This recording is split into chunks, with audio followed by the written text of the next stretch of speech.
Well, hello there, ladies and gentlemen, and welcome to a special Saturday edition of the Mr. Warren Hayes Show. Of course, I'm Mr. Warren Hayes, and Saturdays are always special here on the channel where we record everything live right here on youtube.com/Mr. Warren Hayes.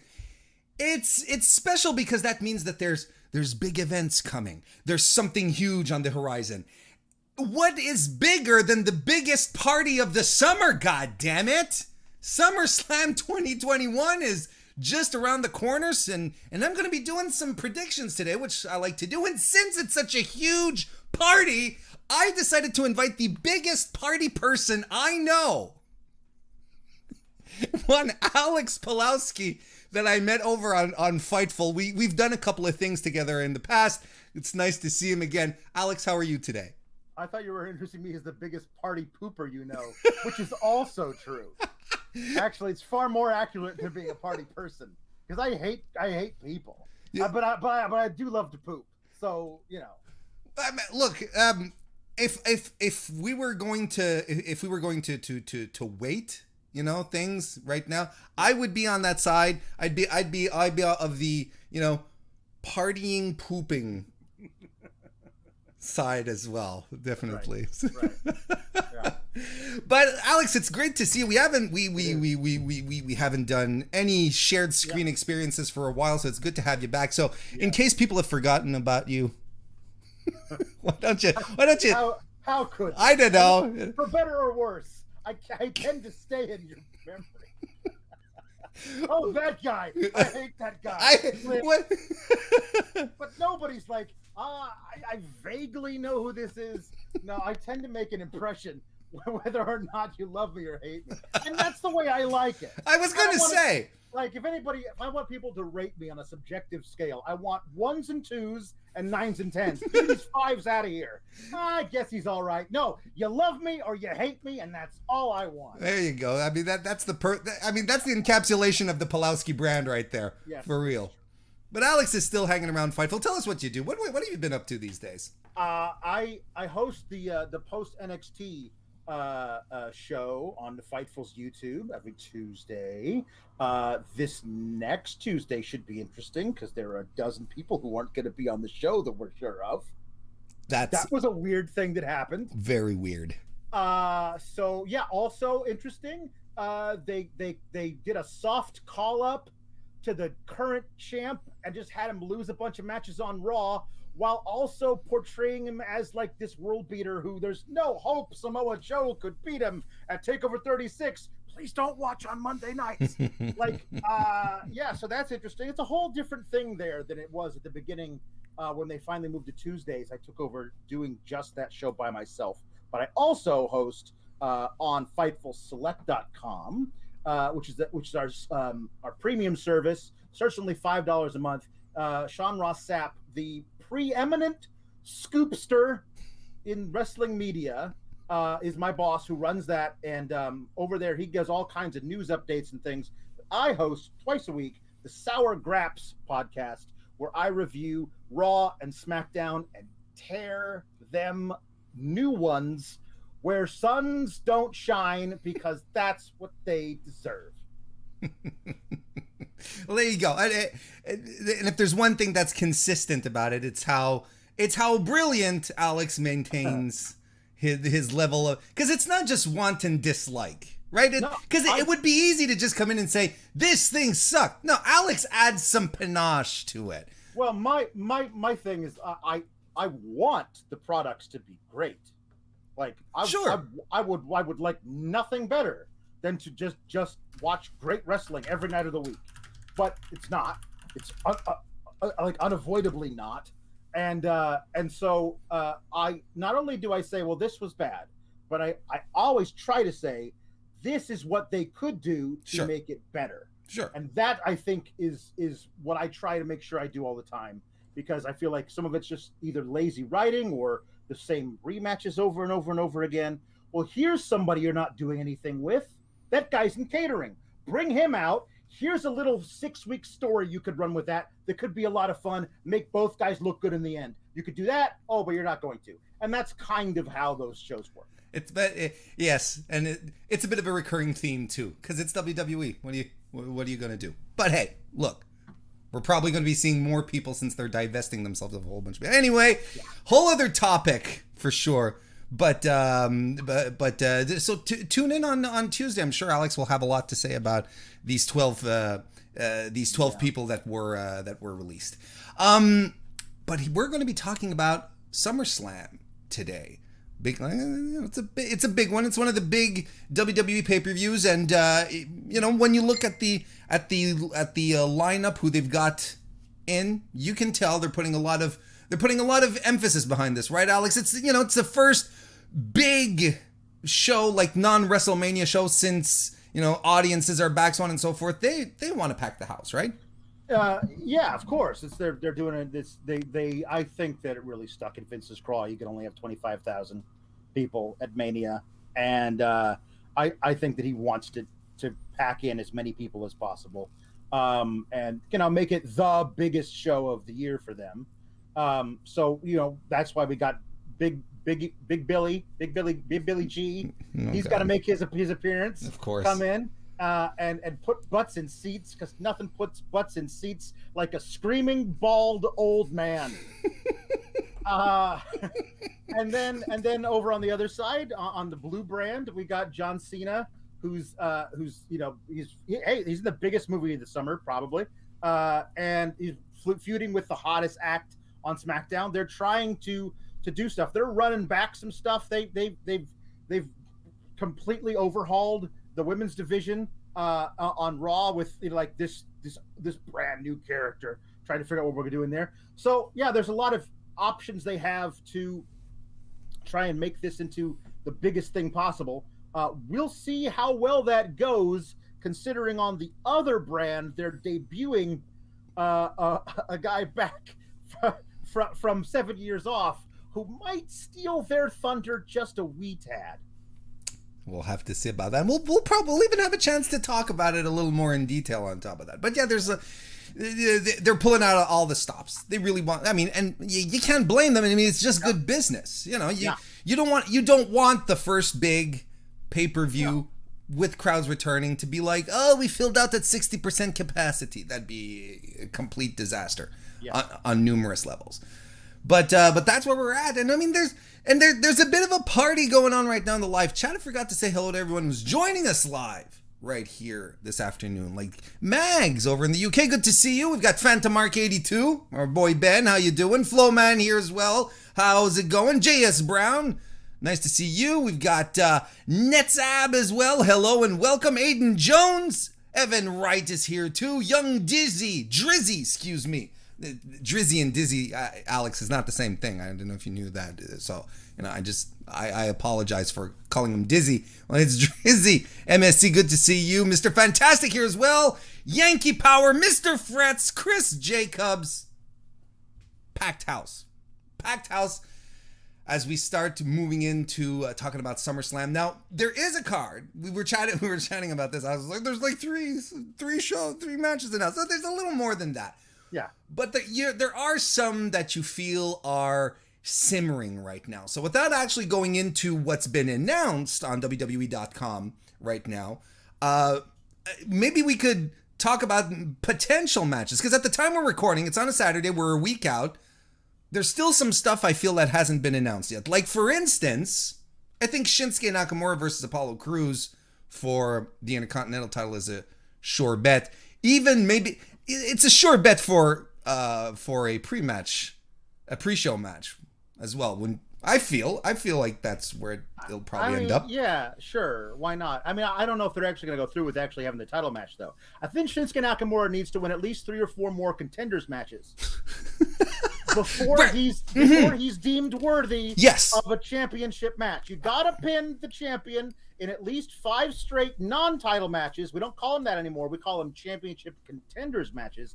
And then you'll be worthy of a title match, which means he's right on track to get those 5 pins over Apollo sometime next week, because that's how often they do rematches. So, but the thing is that he might win 5, Alex, but Apollo just needs to win 1 to retain his title. To win the one. He just needs to win the one. That's it. Just got. It's right. No, I don't know. It's also the battle of the weird male valets, which is like I'm Rick Boogs and I play guitar. That's all I do. I'm jacked, but you'll never see me throw a punch because all I do is play the guitar, which is interesting. Also, hey, I'm Dabba-Kato. I got a nice jacket. And now I'm over here doing this thing. Remember when I used to grab people by the crotch in Raw Underground? That was a long time ago. Anyway, that's not me. Now I'm Commander Aziz. And they're weird and superfluous and don't actually do anything. It's like Aziz is tall and Rick's Boogs plays an instrument, and that's it. I even feel like, because it's funny because, you know, you talk about the battle of the valets, you know, they're kind of upstaging the two ring guys, right? Like Boogs is, I like Rick Boogs. I always like Rick Bugenhagen. Yeah. Bugenhagen was always great. That you remember that one time he came out on NXT when it was still on the network. On record, they were doing this stuff with Eric Bugenhagen. That's what he was Eric Bugenhagen, and they just turned him to Bugenhagen. Then they made him Boogs. Then they made him Rick Boogs. Now he's going to be RB. Rabu. But Rabu.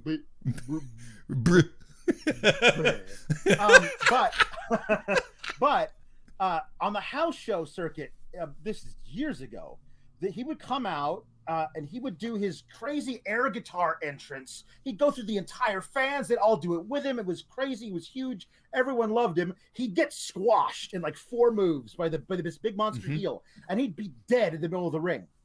And all the fans would start chanting, "Play the song, play the song," and they'd start playing his slow build like butt rock song. And all of a sudden, like Weekend at Bernie's 3, he starts jiggling back to life, and then starts playing the air guitar. Like, if I was thinking to myself, if that's not the end of hour 1 of Raw every week, Vince McMahon is smoking some crack, because that's so good stuff. And now he's on SmackDown, so that's good. That's and good for him. I mean, he's still playing guitar, and he can play. That's the thing, and you know, it's not like Elias, you know, who had to learn chords when he started.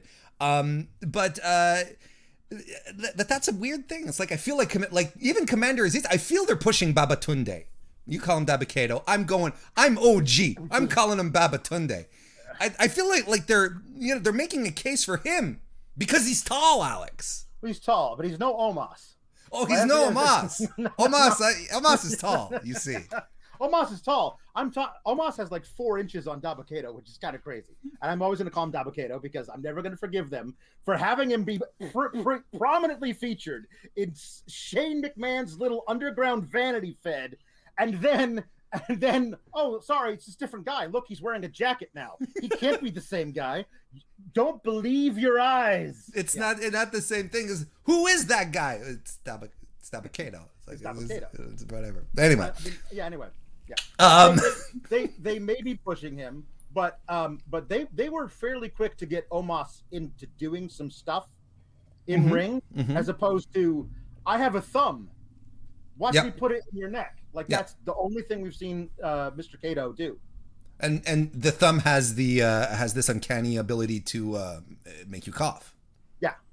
That's yes, Kevin Owens demonstrated multiple times. Yes. So I think that's a match that will probably happen. They're definitely good. If they do it, do you think Apollo retains?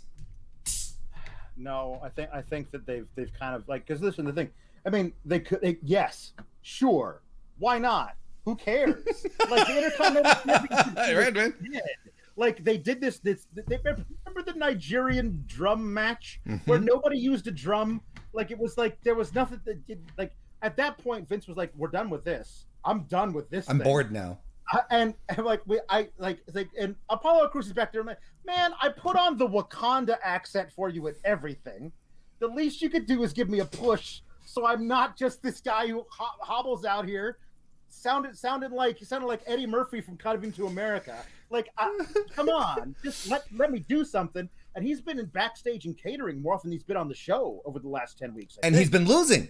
And he's been whenever he's on the show, he gets beaten. Yeah. So why would you decide to keep the title on him when you've been pushing Nakamura as a guy who wins matches. He's got a new valet. He's got a shiny new plastic crown. That like, I think Nakamura now we can infer from what's happened to Baron Corbin that now that Shinsuke Nakamura has the crown, now he's absurdly wealthy. We just gotta hope that he has invested his money better than Corbin did, so that when he inevitably loses the crown, that he won't have a fall from grace, just like Baron Corbin. Do you think it's like a monkey paw kind of situation? You know, where you sort of where you wish you get the crown, you get this incredible amounts of wealth, but you have to hang on to this silly plastic crown. Yeah, it's a curse. I think a gypsy curse was put like they went to an old woman in this tent somewhere in the back of a fair, and they cast a spell with a crystal ball over this plastic crown and said, "He whosoever puts on this crown will be granted unimaginable wealth. But if whoever take off this crown will then become a bum who can't figure out how to button a shirt and has some SpaghettiO stains right here all the time." What I found out with all of this is that when you're destitute, you pop your collar. Have you noticed? Yeah, well, you can't even figure out how to button it. No, but I mean, buttoning is one thing, but clearly when you're destitute, this is what I figured out. This is what I realized is that, you pop your collar when you're destitute. So clearly, Alex, you're doing very well for yourself. I see some SpaghettiOs right here. I want to say hello to Vape Ross Vape, who's here as well. Zach Barber, good to see you as well. Queen of NE has jumped in. We got Thomas Goris. How you doing? And Big T here as well, who's calling for Bob Backlund as Universal Champion 2022. At this rate, you never know. Yeah. You never know. Never know. This show's going to go really, really well. We've spent like 7 minutes talking about a match that we're not even sure is on the show yet. What about AJ Styles and the very tall Omos versus RK Bro? Because even though Randy Orton has been out allegedly with an injury, they've been maintaining this. They've been keeping the Riddle antagonistic to Styles and Omos. Do you think that might be something they'll pull the trigger on? Riddle is Linus and Randy Orton is the Great Pumpkin. That is the analogy that I've come up with for this thing. No, he'll come back. I promise. All you got to do is wait at midnight at the pumpkin patch, and Randy Orton will rise up out of the pumpkin patch, and the rest of us are Sally, sitting next to him going, dude, he's not coming back. And even if he does, like, it's going to be a beagle. It's going to be a damn beagle. Like, that's all it was. I waited out here. I skipped tricks or treats, and all I got was a damn beagle. That's what we're going to get. All right. That's perfect. Drew McIntyre and Jinder Mahal, which is, in my opinion, the silliest feud in all of WWE right now. I mean, I think this is inevitable. They have to put Drew on the pay-per-view, right? Yes. Yeah, I think there's a much higher chance of Drew versus Jinder being on the pape than Shinsuke Nakamura and Apollo Crews. They might do that on what was it called? Remember there was WrestleMania SmackDown? Yes. I'm sure they're going to be SummerSlam SmackDown. Think so? It's going to be the pre-show is going to be on SmackDown. They'll do that match. They might do some. They might do Otis versus both members of the Street Profits by himself. They'll do some stupid thing like that. Oh, the women's tag titles will be Tamina versus everybody else by herself. It'll be just like all that kind of stuff. But this stupid feud. Drew's they think like, I stole your sword. I stole your precious heirloom sword. And Drew's like, no, you didn't. It's actually a replica. I know. But I am going to destroy your actual motorcycle. And then he got upset when they were like, well, you faked me out by giving me your fake sword, but then you destroyed my actual motorcycle, which is very precious to me. So now I'm going to destroy your career. I feel like there's, Well, even so, look, you know what? This is the kind of stuff that I really, really hate about WWE booking is how sometimes everyone is just above the things that are happening, right? Yeah. So it's like, I just destroyed your sword. And this is one of my main criticisms of Drew. He's too smug. He's above everything. He's always like, no, not a problem. He loses his title, in a Money in the Bank. He gets screwed out of it. We don't even see him until the next week, and he's not even mad. He's like, oh, well. Anyway, the sword, he gets the sword, and he says, it's just a replica, But then he proceeds to destroy the motorcycle. But then Jinder, the week after, I don't know if you remember this, says, it doesn't matter to me if you destroyed that motorcycle. I can buy 10 other motorcycles. So I'm like, okay, so why are we doing things if no one cares? And then why do I care? These are the two kids who are playing like a game of like fake laser tag on the playground. Like nobody's actually shooting lasers, but everybody's like shooting laser guns. And it's like, I got you, Tim. I got you. No, you didn't, because I'm wearing special kind of armor that deflects laser beams. Exactly. And like that's what they're doing. Like it's like, I don't want to play with you. I don't. If you're not like, who they are. They're Michael Scarn. From The Office. That's like here's the thing we're gonna do, and then all of a sudden, Steve Carell's like, but I improv'd a thing that makes the thing that you just say null and void, and like nobody wants to play improv with that guy. So yeah, this is eminently stupid. The guy I feel bad for the most is friggin' Shanky, who got beaten to death with a chair, and everyone's cheering for it. And I'm like, okay. Listen, I don't think Shanky's a huge prospect. I mean, he's literally a huge prospect, but has a lot of prospects for himself either. So I don't care what happens to Shanky. But perhaps we could not position the babyface where he could murder a man with a chair and the crowd would cheer for him. Perhaps we could not do that. But okay, whatever. So either Drew blessedly wins this match at SummerSlam and the feud is over, or Jinder wins via some kind of chicanery, and this takes us all the way through until like Royal Rumble season. Couldn't you see it? Could you just see it, Warren? Absolutely. Like we don't have anything for you to do, Drew.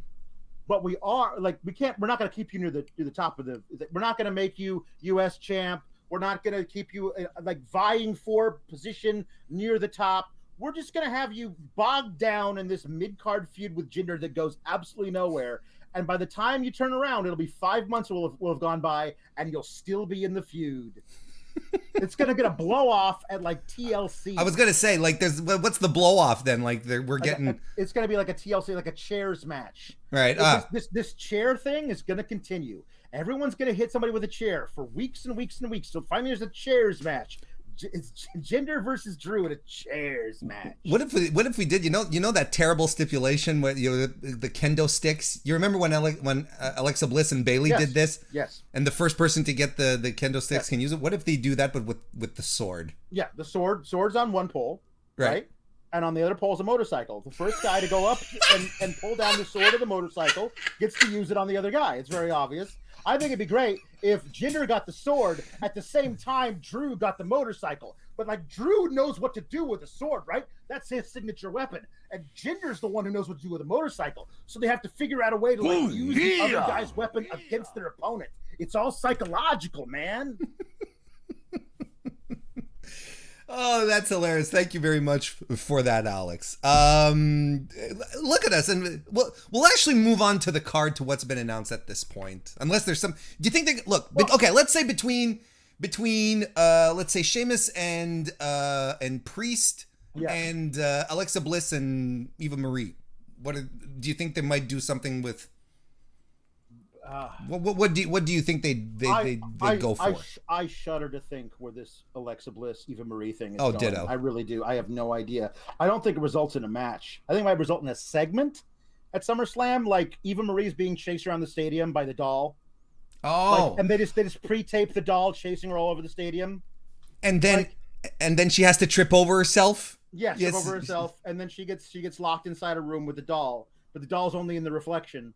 But like, remember that? Yes, I do. Also, they, you know what? Here's one. How about Nia versus Shayna? Let's have a full-on breakup match. Break them up. Sure. And Priest is going to beat Sheamus for the title. If they don't, they're stupid. Because they put the brakes on this dude's push for some reason. I know he may have been injured, but like the only guys he faces in matches are John Morrison or The Miz, and The Miz has been hurt. So yeah, no, they should do that one for sure. I do think that Randy will be back by SummerSlam, and if so, they'll do the RK Bro thing. But it's weird that Randy hasn't been a part of the build at all because he's been gone. Right. So it's just been like Riddle like carrying that torch for his snake friend, and finally he comes back and like, you know, I mean, the whole thing should be built to how are we going to hit an RKO on Omos? Like that needs to be the thing that happens. That would be actually really interesting. Like, I don't know, like maybe it's a double, because now Riddle can do it. Yes. Maybe if they somehow do a double RKO on Omos, I think Omos should roll out of the ring so he doesn't take the pin. But I think that would be a great way to like get him out of the way so they can pin AJ. But the thing of it is, AJ and Omos are hugely over as baby faces. Sure. So like the crowd wants to cheer for them, but they're like, oh crap, I don't. So it may be a good thing that RK Bro isn't around, because they can slot, I don't know, somebody else, who cares, into that title match, and figure out a way to like make AJ and Omos into something you actually want to cheer. Who knows? Who knows? Wanted to say a big thank you to Stellar Justin Lopez, who left a super chat. I appreciate it. He says, Shanky is the worst booked 7-footer ever. I would like to say Giant Gonzalez enters this conversation. Well, let's see if Shanky gets into a match at WrestleMania. We'll see what happens there. Yes. Yeah. Let's see if we get Omos versus Shanky. Yeah. Third from the top at WrestleMania. Yeah, exactly. I think I would love to see. Is the unitard with the hairy that is shoulders? Giant Is that still around somewhere? Is that in the they warehouse? Probably have it in the warehouse. Yes. Yeah, I think we should get Shanky a fitting for that. Put a little patchy fake beard on him, shorten the hair a little bit, and just say he's Giant Gonzalez Jr. Nobody would know. Yeah, nobody would know. It'd pass. It'd be fine. Hell, if they can convince us that Babatunde is not the same guy as Commander Aziz. Yeah. Let's actually get into this card, Alex. We're about 30 minutes in. We haven't even touched it yet. Edge versus Seth Rollins was announced last night on WWE Friday Night SmackDown. Okay, look. Two thoughts on my end. I think this feud is too much talk and it's boring me to tears. And I also feel like the Edge thing isn't quite working. He's getting really big reactions, but see, that's the thing. Like, WWE likes their reactions, right? They like their moments. They like when people jump up out of their seats. But then I feel like everything else, when it's time to deliver, I don't think Edge is there. Well, yeah. I mean, I guess I haven't seen him in anything since that match with Roman. Obviously, he doesn't do a lot of matches, but no. I'll tell you one thing that will certainly kill it is him losing to Seth Rollins. Like, he's got to win this match if they want to continue these they have to, he's right? getting. And I fear they're not going to do that. I fear they're going to have Seth Rollins win so they can extend the feud. You know what? I feel like one of the problems that they're running into with Edge is that they're putting him in the main event situations where they want him to work 20 to 25 minutes. Mm-hmm. And I don't think that's like at the stage where he's at, you know, I don't think that it's been beneficial to him. I think it's been exposing me, because I really didn't like the main event at the last pay-per-view. Mm-hmm. I thought it was drawn out.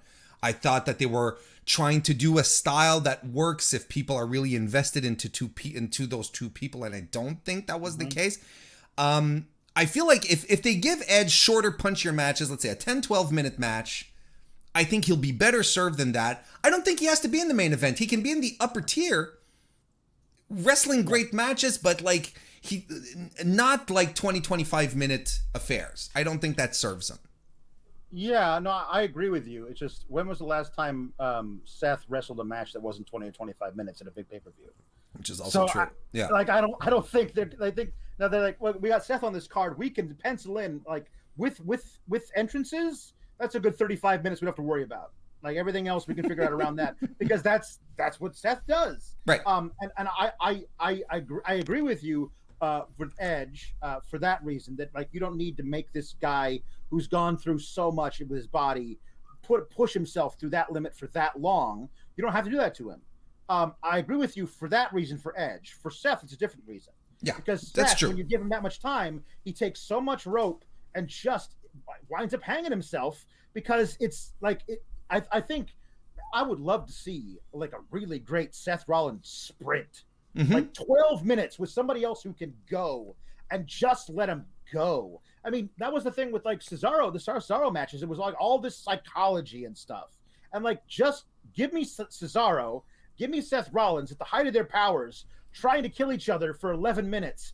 You don't need to do like 22 minutes of like, oh, will he or won't he get the big swing on him? Like, and let's figure out ways let's have Seth thwart the big swing 3 times, but the 4th time he can get it on him. Like, no, let's just have them go and try and kill each other because they're 2 great wrestlers, and all the other stuff can be used occasionally. Sure. But I think that when Seth's like, oh, so I have 22 minutes. Let's see what kind of stupid stuff can I do to extend this? Well, I'll be yelling at the crowd for 4 minutes. Well, the guy's like, hey, the next spot is yours. I can't like get up because otherwise, what am I doing? I have to lay here selling for your weird little thing you did to me while you go up on the thing. You all shut up! I'm the Messiah. That's what he does, and it's like, just let him go fast. Just let him go fast. I agree. No, I'm good with that. Chat, by the way, let us know who you think is going to win. Do you think Edge is going to win? Seth? Our friend Alex here seems to think that Seth is going to win here to continue the feud. Well, I'm afraid that they will do that. Okay. Edge should win. Okay. I'm right now predicting 60-40 Edge, but that 40% is very dangerous. Yeah. Because as we all know, Vince could roll out of bed like that morning and be like, Seth's going to win. What's the end game? There isn't one. I don't know. You guys figure it out. Yeah. We got a room full of people to do that. Yeah.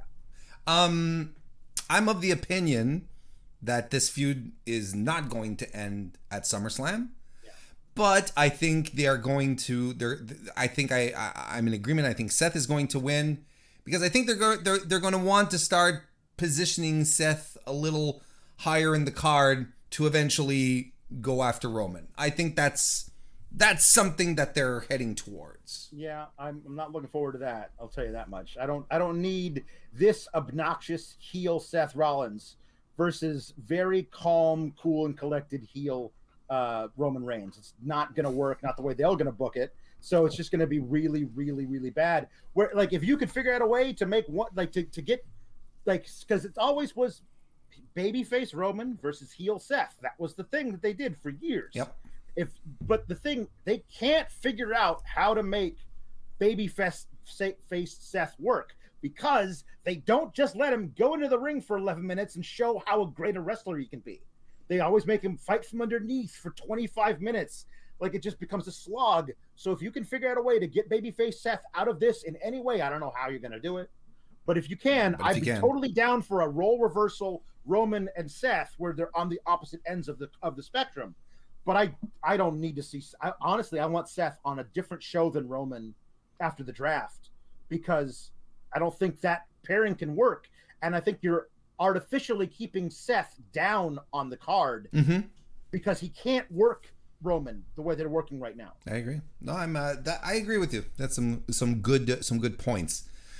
People in the chat seem to think that Seth is going to win as well. A couple of people hoping that this is a one-off. I'm on that. Like, I wish it was a one-off as well, but we know better at this point. We really do. Yeah. I want to say hello to Swiss Roll Chris, who's with us, Justin Firestein as well, and Kristen Ashley, the first lady of the Mr. Warren Hayes show. Yeah. It's my first time experiencing that. Yeah. That was awkward, yes. Yeah. But helps keep the peace at home. Sure. Absolutely. Yeah. Next, we've got the SmackDown Women's Championship. Again, a match that was finalized last night. Sasha Banks is going to be challenging Bianca Belair for this. Sometimes it takes you disappearing for a little while to then realize just how friggin' special you are. Sasha has gone a couple of months, not even a year. She disappears for a couple of months. She comes back on television. And you're like, my God, this woman is a superstar. And it just so happens the week she comes back, I'm not a big ratings guy, but this was something that I find interesting. She comes back, the week she comes back, Alex, and the critical 1849 demo on SmackDown goes back up. I'll be curious to see what happened last night where she had the stage where she came back and she looks like $1 million. She looks like we live in Sasha Banks's world. You know, that's what we do. So she's back. They don't waste time. They immediately turn her against Bianca, which is, the most Sasha Banks thing that you could do, which is perfect. I'm looking forward to this match probably more than anything else on the show. Alex. Oh yeah, the match is going to be fantastic. We saw that at Mania. These two can make magic together, and I think it is great. And it's a weird thing that there, when you have all these great women at the tippy top of both divisions, because remember, we're going to get Becky back at some point. Yes. And when she does, all bets are off. That's the person who's in charge now. Mm-hmm. Like Mama's home. Mm-hmm. Like that's what I honestly think they should do. But the thing is that they do and they don't, because Bianca is the champion and Bayley was going on right along. Bayley's amazing, but they didn't book her that way. They didn't book her like she was amazing, and that's a problem, because they don't know how to build somebody up as a championship contender without doing a championship contenders match, which doesn't actually make any sense. Like credible Zelina Vega, for instance. Sasha Banks feels like a star to us because she's been gone for 4 months. The thing about it is that if Sasha had been around for 4 months, not being the champion, being in weird little feuds with random people, like there's her versus Carmella every other week for no apparent reason, where Carmella can say, "I'm the most beautiful woman in all of WWE," and Sasha Banks was like, "But I'm the boss," and that's the whole feud is just them saying their catchphrases to each other. Yeah, we'd be so sick of Sasha by now. Sure, Sasha made the perfect time to leave, when she had that amazing match versus Bianca, made Bianca a star, and then stepped aside. And now she comes back, and she's right back up in the top of our memories. The thing is that they don't know what to do with women who aren't the champion and currently challenging for the champion. They have no idea what to do with the women right below that. When was the last time you saw Asuka anywhere?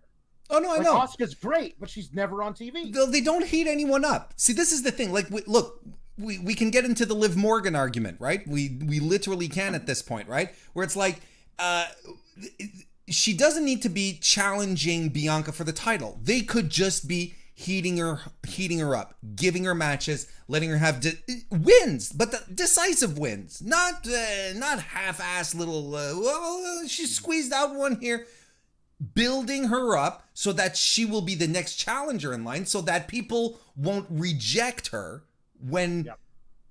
When her time comes up, or because right now it's just like, it's your turn, whoop, it's everyone's interchangeable. That's why you see Zelina Vega showing up last night on SmackDown challenging for the title, and everyone goes, no. And it's not because people dislike Zelina, it's because we reject this presumption that she's ready for a title match, because she hasn't done anything. Because you know what, despite what Vince and Bruce like to tell us, wins and losses matter. They really do. Yeah, and despite what they like to tell us, she wasn't on extended vacation for 4 months. Or whatever it was that they said. Like, they actually said, "So you're back from your little extended vacation." Like, that's right. Like, no, what? We all know you were fired. We all know this. Like, whatever. Okay. Did you hear Tommy N talk? I think it was on the Chris Jericho podcast.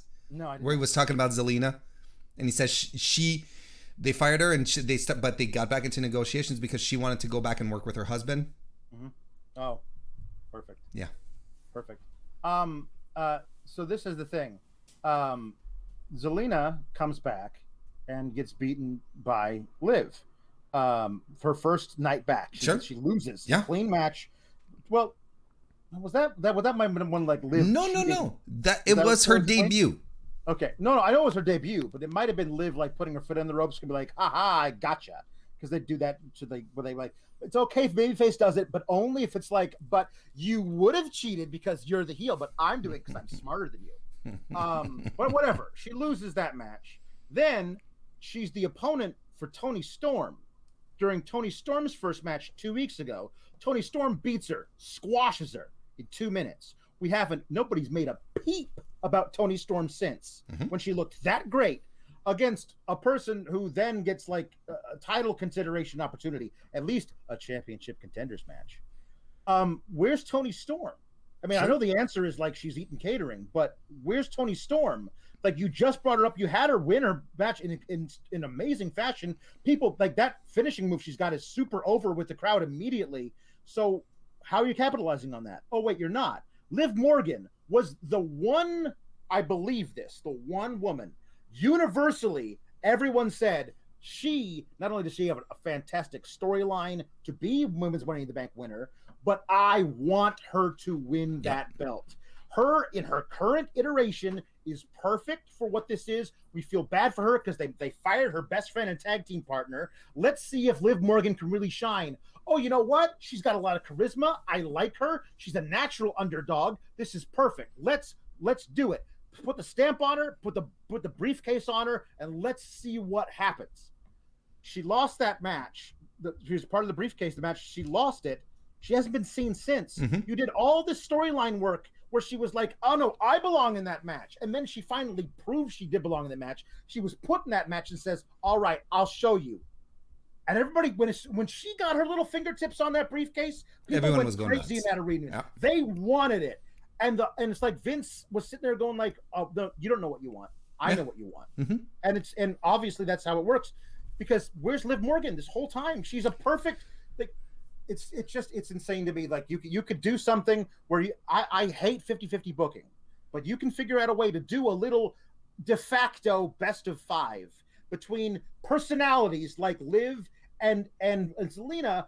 If the deal is after that best of 5, the winner moves up a notch closer to a championship contender, because if that person wins 3 out of 5 matches and everybody looks good in all 5, when she comes out, she's elevated, and then she can be moved into it, as opposed to out of the blue, out of nowhere.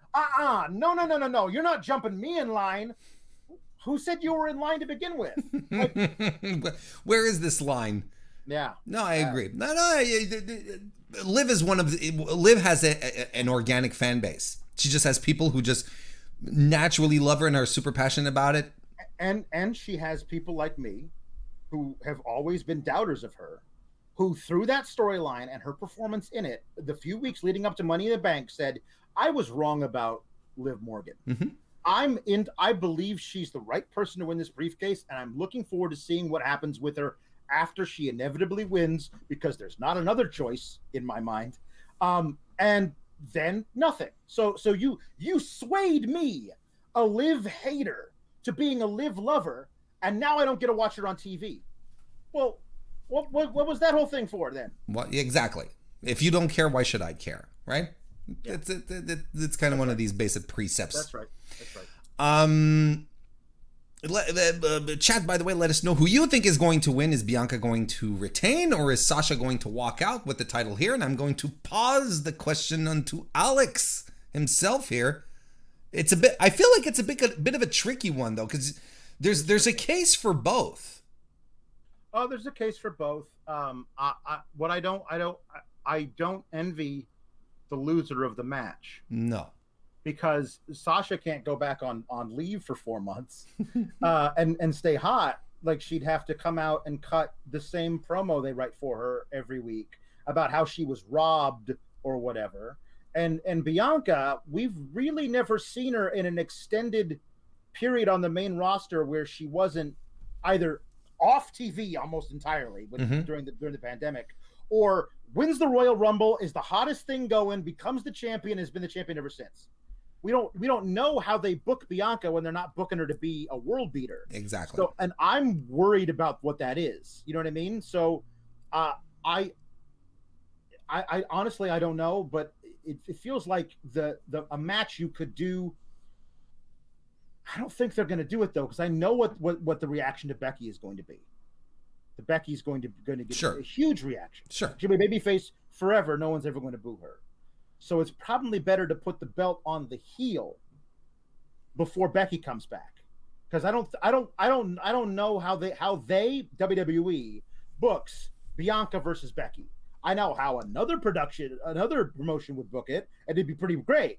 But they don't know how to, like, oh, we got these two baby faces who are super over.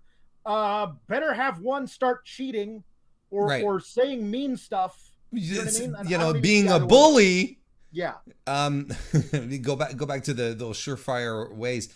Are you saying that you're thinking Becky would go to SmackDown? Is that what I'm hearing?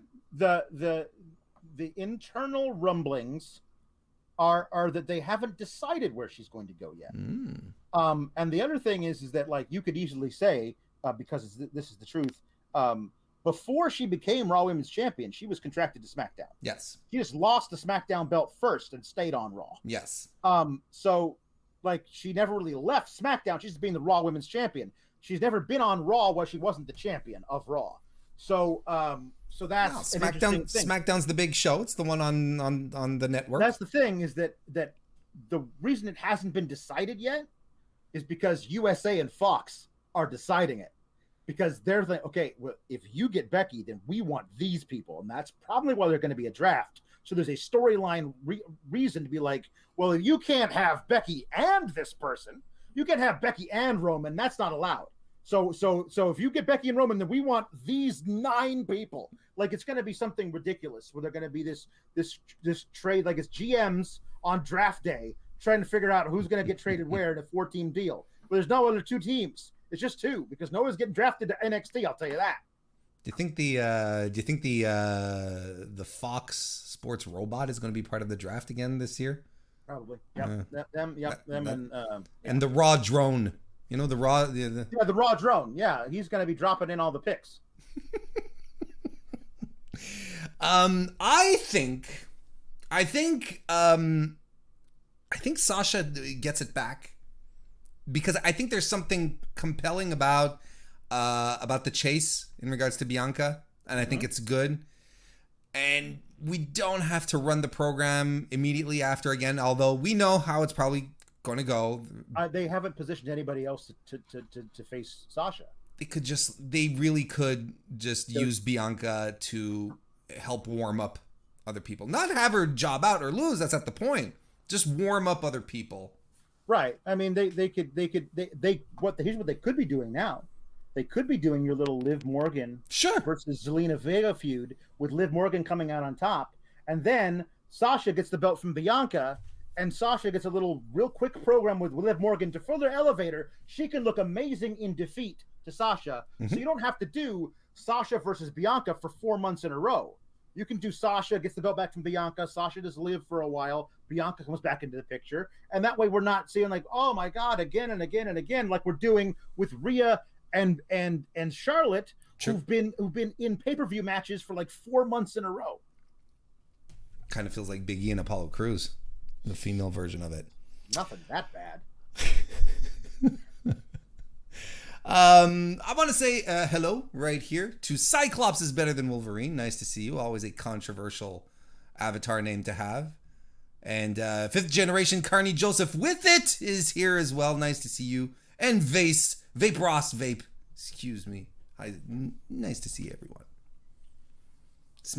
And chat seems to think that Bianca's going to it's kind of, I feel like it's 50-50. You kind of like you have Banks, you have Bianca. So there's a case for both. It'll be interesting to watch. Yeah. SmackDown Tag Team Champions, the Usos, are going to be defending against Rey and Dominik. Here we are talking about feuds that have been going on for months. Alex, can we just take this one out to pasture? Please. Look, there are some openings now in the PC in NXT. Maybe that's where you send Dominik. Hey, Dominik could go warm up a little bit. You know what I feel? Because I was talking about this the other day, with people, a few people on our Discord. By the way, you should join our Discord server. The link is in the description. People comparing Dominik to David Flair. And I was like, that's extremely unfair. Because David Flair was very poor at wrestling. He was not good. Dominik gets it. I think he's not ready for prime time. He has David Flair levels of charisma. Not a problem with that. But I think it's unfair to compare him to David Flair, where David Flair just didn't get it. David Flair. But here's the thing. I feel like, because when we were talking about this, do you think like Rey, when it was time to renegotiate his contract, he was like, give my kid a job? Do you think I'll stay if you give my kid a job? Yeah, because it feels that way, doesn't it? No, not only do give my kid a job, but make us the tag team champs together. Like, I mean, listen, like, I call him the poster boy for nepotism. Like, he's learned some great moves, but like, he had his first match ever in WWE. Like, they didn't do anything elsewhere. He had in WWE in front of nobody. Mm-hmm. Like, there was that feud that he had, with Seth and Buddy Murphy and all that kind of stuff. Mm-hmm. And then he had his first match ever in front of fans like 4.5 weeks ago, whatever it was. And this is a guy who never ever learned any of the stuff about, like, okay, so here's what happens here's how you heat up the fans. Here's how you work a room. Here's how you react to certain things happening. He's a mannequin who's learned to do wrestling maneuvers. Yeah, I like that. I like that. Yeah. That's what he is now. He's learned how to do some wrestling maneuvers from his dad. And that's all. Mm-hmm. Because he can't, like, I would be really interested to hear him like on a podcast or something where he's just talking like himself, because he's obviously trying to say the things they told me to say. Dad, I hope you go out there and beat Jey Uso. It would really be good for us heading into SummerSlam, the biggest party of the summer. And like, that's not acting. I don't know what that is. That's not barely even speaking. And he can't, like, his facial expressions are all terrible. There was that one thing where he and his dad jumped in and helped Edge, and they like brutalized the Usos. Go back and watch that segment. It was like before Money in the Bank or whatever. Yeah. Go back and watch that segment, and like, Edge is trying to murder a man with the crossbar of a chair, right? Right. And Dominik and Rey are holding him down so he can't squirm free. And Rey is like getting in there, like holding him because he's like torquing, yeah. Right. He's holding the guy there. And Dominik is doing this.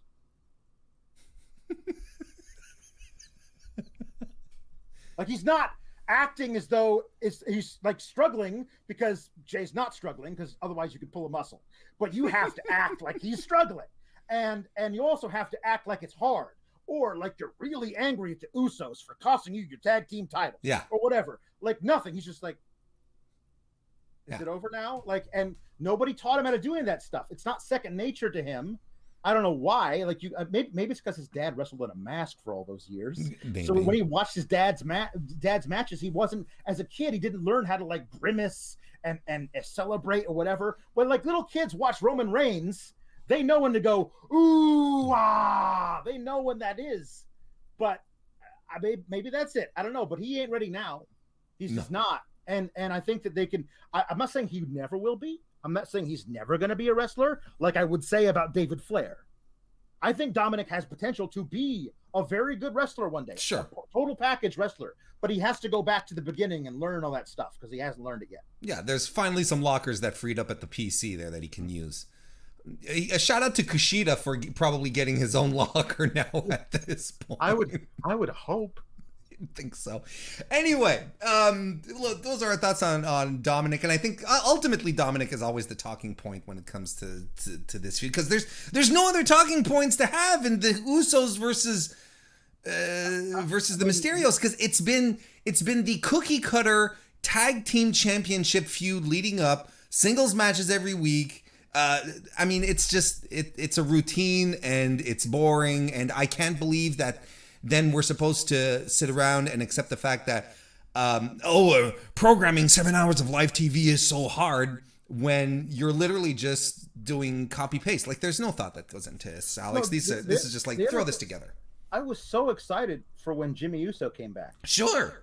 And because here's the thing. Like, you got Jay and you got Jimmy, and Jimmy's going to want to pull Jay away from Roman, and Roman's going to want to hold on to Jay. And they did that storyline for like 4 weeks, and nothing really developed, and they just dropped it. Like, Jay went away, and Jimmy said, "I'll be your new Jay," and then Jay came back, and they're like, "Okay, now we're both Jay." Yeah, weird. We're both the Uso. They never did the resolve of, like, I thought for sure they were going to have Roman say, "Jay, you're going to face your brother, and you're going to win.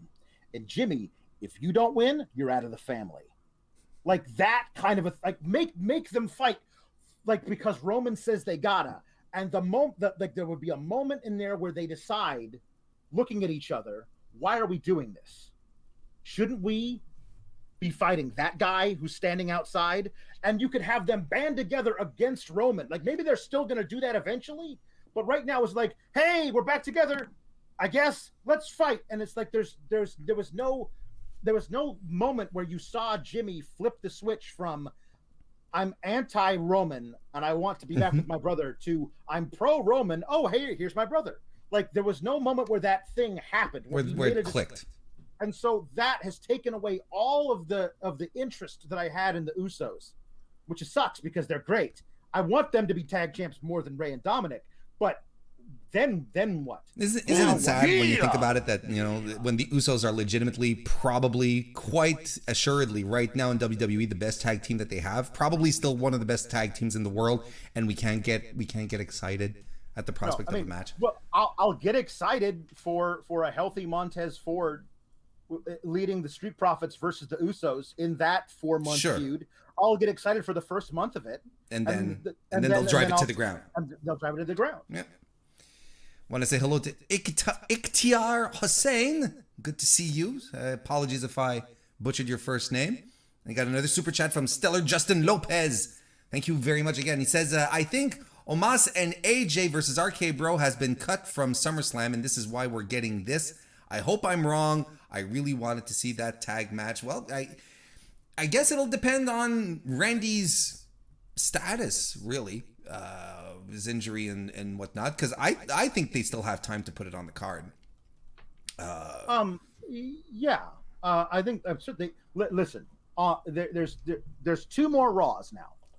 Yes, so there's one, you know, whenever it is, 2 days from now, and then the next Raw. So whenever Randy comes back, that's immediately on the card. So they can have him come back in the last segment of the Go Home Raw, and that match is on the card. Yep. So, like, I mean, do I wish they had done something to build to this match with Randy around? Yeah. But, maybe, you know, the bill was going to be bad anyway. Maybe it's just great if he just shows up, RKO's Styles, right, and then says, then picks up, then he and Riddle both pick up a strap, hold it aloft, and then drop them on AJ as they walk to the back. Or as Randy walks to the back and Riddle powers his scooter up the ramp. Yeah, exactly. Yes, because the scooter's important. Yeah, it's essential. Let's move on to another match here. WWE Champion Bobby Lashley versus Goldberg. 2 minutes of bad, possibly leading to me going, "Oh, thank God," or me going, "Oh my God!" One of those 2 things. But it's going to be 2 minutes of bad, whatever it is. I'm really excited to not seeing this match happen. No, but I mean, I know it's going to happen. But I'm with you. It's just like, it has to be in and out. It has to be quick. It has to be quicker than when Drew defeated Goldberg. Now the question is, we're all assuming Bobby Lashley's winning. Well, no, I'm not. You're not? I'm not. Because there seems to be, like, feels like there's a consensus. There's, we can't put the title on. We can't put the title on Goldberg, you know, but... right. He's contracted for 2 matches a year.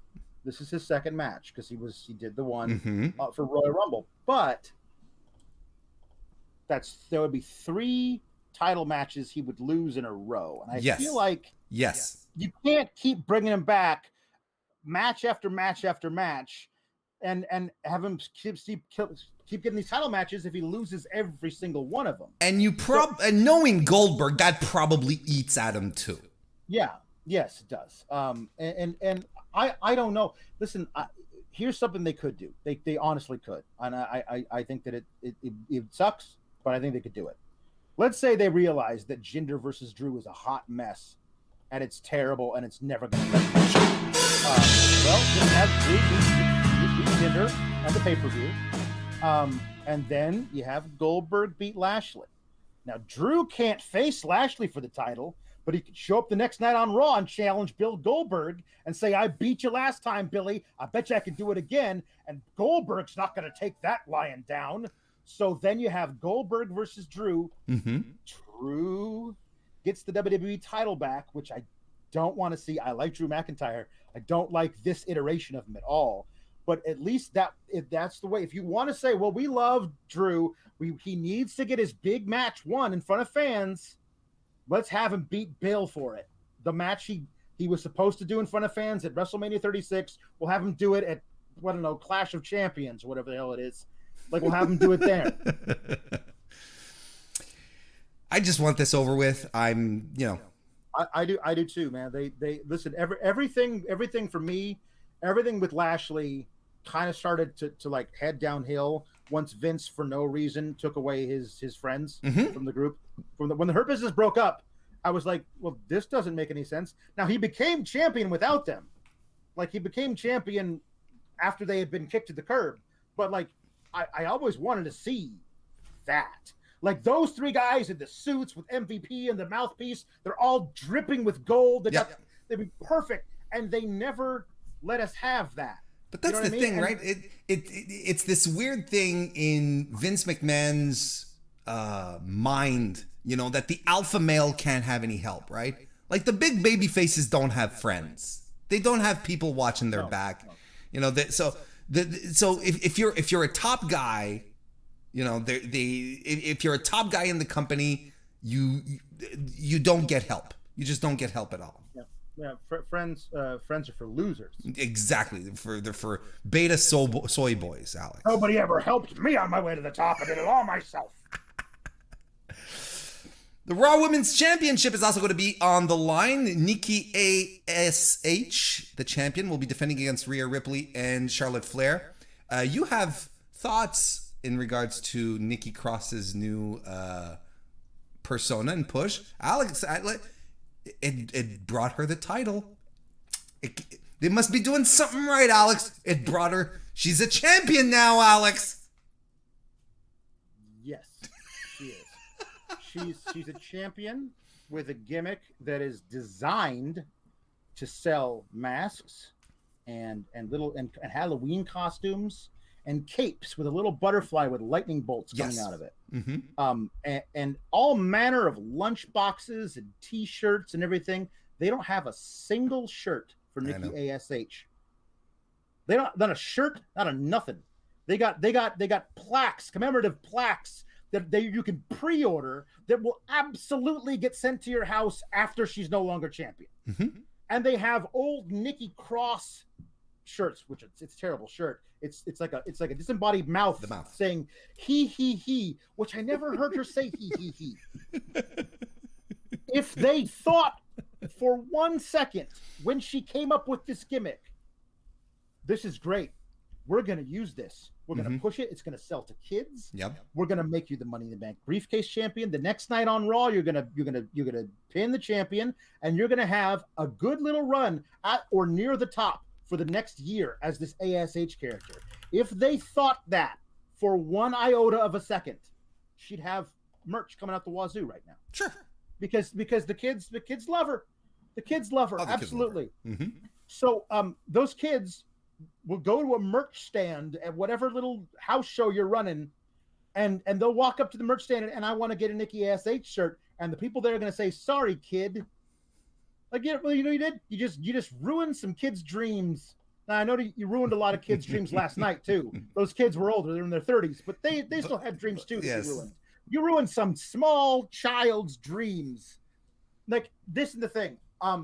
Nikki's like her reign is already done.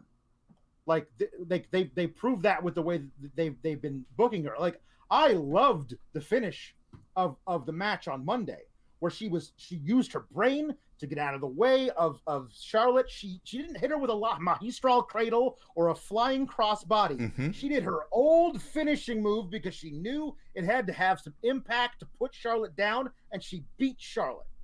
Good for you. And they obviously have no plans for you because they're not trying to capitalize on like this whole thing, everything that happened last night, everything 100 wrestlers let go over the past year. That's all done so that their profit margins can go up slightly. And yet you have no merch for your current Raw Women's Champion, who has a gimmick that is designed only to sell merch to children. Yeah. It doesn't add up. Like, so I don't know who comes out of SummerSlam, the champion, but I feel like it can't be Nikki ASH. I don't think so. I wouldn't think so either. This is another peculiar situation. But then do you go back? But then you go back to either Charlotte or Rhea. Now here's the deal with this is that I know over at Fightful we kept talking all the time about how this booking of Rhea is terrible. No, it's dismal. As the champion, like is she a baby face? Is she a heel? She's just like, she seems like she does this a lot. I don't know what this is. Never seen that done by anybody who's over the age of 9. But like, or later in years, like beyond like 1972. Like, when is the last time anybody's done this to anybody? Absolutely. But here's the thing. It doesn't matter because the crowd loves her. She comes out there. She gets huge pops every time she comes out on Raw. Like, she gets Rhea chants on Raw. Those are not the piped-in ones. Those are the real ones. So the crowd loves her anyway. So they have a chance if Rhea pins Charlotte, not Nikki ASH, but pins Charlotte to become champion, and does it in a way that is heroic, and she's able to get it done. They have a chance to do a soft reboot of this Rhea character where, no, you didn't know whether the fans would like her or hate her, so you played it down the middle. And as soon as she got back in front of crowds, the crowds were cheering for her. So you have an opportunity to say, okay, well, we know what crowds are going to do with her. They like her. You have the opportunity to do that. I don't think they're going to do that. I think it's just going to be Charlotte again because we got to make her the 28-time champion, baby. Sure.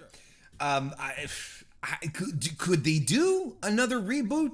Because this would but I mean, because I see where you're going, but I mean, like, this is like, there's only so many times where you can say, oh, well, we messed up. This would be the third time. Like, let's say that we're going to do that. It'd be the third time they do it with Rhea. The problem is I wouldn't have any confidence that they could do it the right way.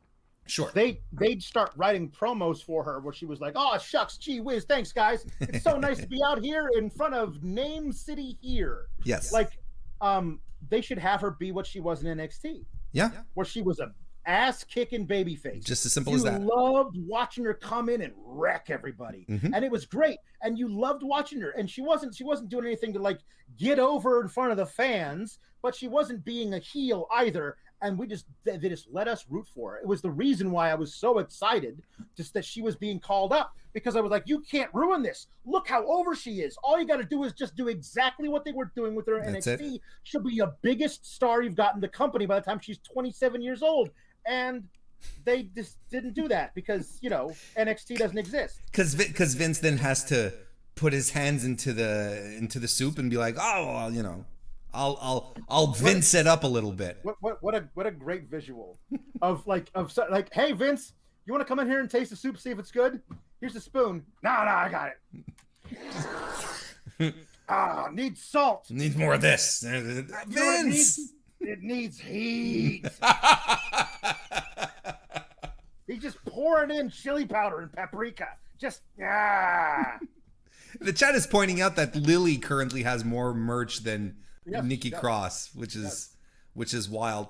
Talking about Charlotte going over here, let's say, okay, back is against the wall. You have to pick, Alex. Who do you think wins? I think Charlotte wins the title back.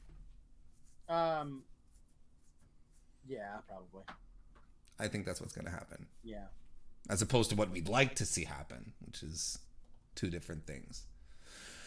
Main event time. Universal Champion Roman Reigns defending against upstart newcomer fresh-faced John Cena.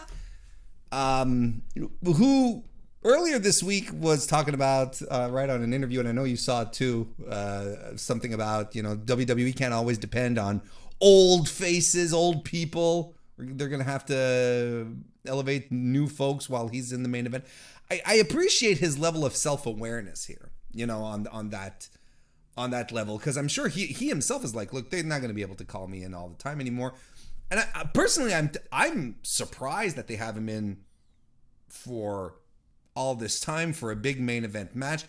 Frankly, this is like my bullshit theory and my whatever knowledge I have about the entertainment business. I don't think this situation would have ever happened if there weren't cross-promotional possibilities with the Suicide Squad movie.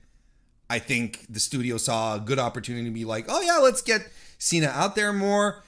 Because I don't think there's any studio out there who was like, yeah, John, go wrestle. Go risk bodily injury while we have you on a X $1 million contract for 3 more movies coming up kind of thing. Absolutely not. Yeah, I mean, I don't know what he's doing on the house show. Like, I know he's doing like 6-man tags and whatever. He might get in and do like, 4 moves. He hits like an AA or something. And he gets out. Like, he might not actually be doing anything. I understand what you're saying. It's like, I think they have planned for that contingency. I think the one match where he does anything in his entire run is going to be a SummerSlam versus Roman Reigns. Sure. And I think Roman is the right guy to work it, because I think Roman is at this point is just a consummate professional wrestler. Sure. Like, he's not going to do anything that's going to hurt anybody. He knows what he's doing. Mm-hmm. Roman's winning this match. Like, there's no doubt in anybody's mind. I feel like it'd be really interesting if you had actually said, okay, Roman, as I say, Cena's going to be back. He's going to be back for this show, and then the next pay-per-view, and the next pay-per-view. We've planned it. We know he's going to be back for those 3 full months, 3 full pay-per-views. You could convince me there was a chance he'd win title number 17. Mm-hmm.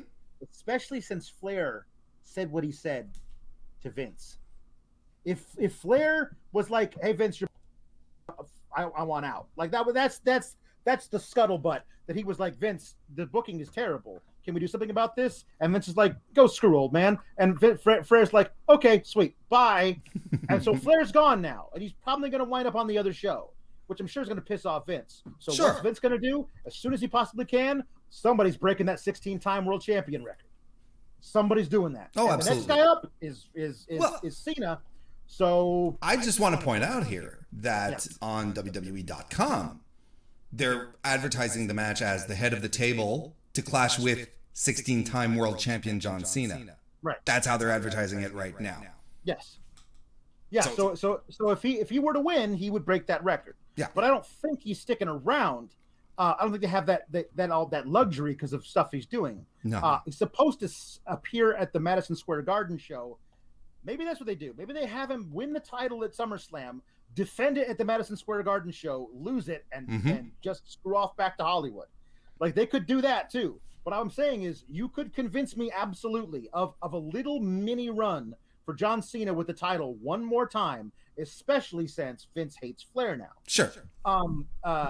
And that would be interesting, but not if John Cena is coming back for SummerSlam, won't be back around for another 6 weeks. Like, no, they're gonna keep it on Roman, and then we'll see what happens after that. But I think that it's all like, this is the thing, is that I would be way more interested in this if they hadn't done that weird, was it a No Mercy match between them in the fall, like 3 years ago? They had one pay-per-view match against each other, a singles match that was like for nothing, for no reason, didn't matter. It was just like for bragging rights. If this was their first ever big time pay-per-view singles match against each other, now that's a moment. That is the thing you remember. But as it was, like, I don't really remember what that match, like what that happened in that match. I remember being decent, but like, didn't matter. So because I have that vague memory of a thing that they did that had no bearing on anything, whatever this is going to be whatever it is. I mean, I see Cena go out in front of that huge ovation in front of everybody. He's going to do his little comeback routine with just the flying shoulder blocks and the 5-knuckle shuffle. We're all going to pop, and then he's going to lose.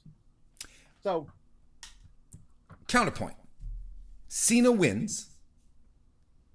Big E cashes in. On Cena? Look, if there's one thing that we talked about it, it's something we constantly talk about WWE not making new stars. You have Big E run in with the briefcase after the match. I think it's easy to picture. You have Cena pulls out the upset win because we both agree. I think Roman is a lock here. The Usos come in and they all just beat the shit out of John Cena right after. They just leave him for dead. I don't think Big E is above running in to cash in. I mean, it works, and he will forever go down in history as a guy who cashed in his title on John Cena. He becomes Universal Champion. He gets put into a feud with Roman. That's fresh to me. I think there's good upsides here. Hell, you can even have him transition before going to Roman. Have him transition with Seth Rollins. Yeah. I don't see I don't see Big E cashing in on John Cena. John Cena winning the title, becoming 17-time champion, and even if he gets beat down, destroyed by the Usos and Roman, and left laying there in a heap, and then Big E just runs down to the ring holding the briefcase high. I feel like I don't know what the crowd's going to react to that. I don't know if that's going to come off as well as you think it does. But I mean, I think Big E will not be a failure cash in. I think he will absolutely cash in. Yes. I think there's I think it's particularly if Bobby beats Bill and they end up doing the draft, I think that Big E's the guy to take the title off of Bobby Lashley. Oh, really? Okay. I think that's the easy thing to do, especially because you have that recent history with Bobby destroying Kofi Kingston. Sure. And so you have that for Big E to kind of like get his revenge on Bobby in that way. I wouldn't be surprised because it's you can cash in on anybody. Mm-hmm. It doesn't have to be your brand. I would think that like if Bill beats up Bobby enough that you could see a cash in at SummerSlam. Of a Big E on Bobby just to stick it to Bobby because of what he did to Kofi. Or stick it to Bill. Fuck Goldberg. Or Bill too. Bill too. But otherwise, I think we're both in agreement here. Roman retains. Yes. I think that one's a given. That I think that's an easy bet. It's easy money, that one. Yeah. Well, there you go, folks. Just ran down the SummerSlam 2021 card. What do you think, Alex, overall, if you were to just to picture it into the future, and are you expecting this to be a good show, medium show, or a bad one? I think they'll pull out all the stops with the pomp and circumstance. Oh, sure. Huge spectacle. I'll tell you, it's Bianca versus Banks Dose, that match. And that's about it as far as what I'm expecting to be like really, really great. Mm-hmm. I think Edge and Seth could be, but I think they're going to stretch it out into 35 minutes, and that's why it's not going to be great. Because it's going to be Seth teasing doing the stomp to Edge on a chair for like 4.5 minutes, like just prolonging the thing forever. And nothing else like jumps out at me and going like, I can't wait to see that match. Like this could be like just on paper, like nothing special. Now I'm not saying the people won't turn out and do it. I think Damian Priest and Sheamus could have a great match, mm-hmm. a really great hard hitting bruiser match. I think that could be a lot of fun. But like ultimately, who cares? It's the mid-card title on Raw. Like it's nothing. So I'm saying that they'll try to make the matches good. The people will.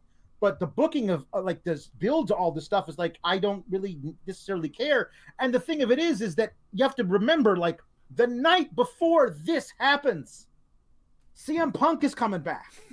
Like, it's going to take all thunder. It's going to suck all the air out of WWE. The night before, in his home damn town, CM Punk is coming back. Like, that's going to be a huge thing. I honestly have no idea how like SummerSlam is going to be viewed in a post-Punk comeback world. It's going to be ridiculous. That's all people are going to be talking about. It's going to be awesome. Even if Joe sends Karrion Kross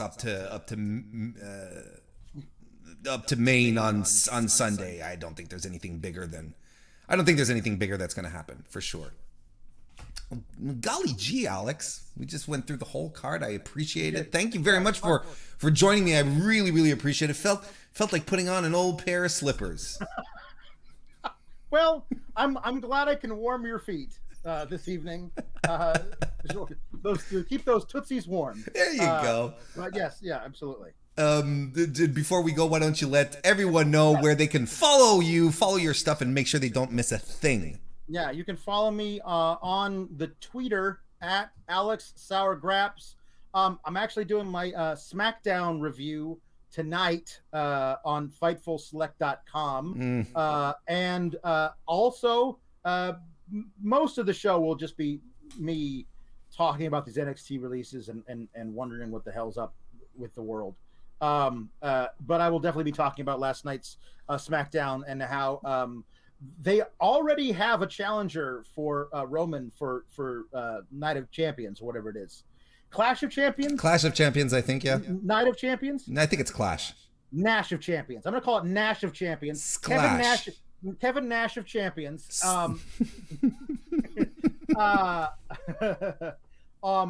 It's Finn Balor is apparently retained his badass NXT persona. It's the best thing to happen NXT related all of last night.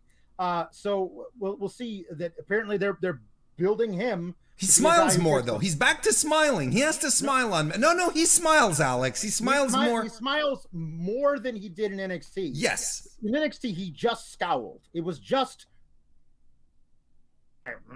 But now he smiles occasionally. But he's not. He's not. She says 3 years ago, I would have taken what happened last week and smiled, but that Finn is dead. And so, like, hey, cool, that Finn's dead. That Finn was dead to me, too. Fantastic. I'm glad to see the new Finn is here to stay. So, I'll be talking about SmackDown and the ridiculous NXT cuts tonight on FightfulSelect.com. So be sure to be there. Follow Alex and subscribe. I mean, Alex is the main event. Let's be real here. And I can't thank you enough, man, for taking time out of your day. I really, really appreciate it. A lot of fun. Absolutely. It was a lot of fun. And just before we leave, Zeus King, the Streak Saver, and Tim Traver all popped in. Good to see everyone, but we're about to wrap it up. And thank you, everyone, for joining us live. And if you're watching right now, give the video a like, a thumbs up. If you stuck the whole way through and you may be subscribing for the first time, or here for the first time, consider subscribing, is what I'm trying to say. That'd be nice. Hopefully we earned your subscription here. But I appreciate everyone for joining us here today. Thank you very much, and we hope you have a great weekend. We'll see you next time.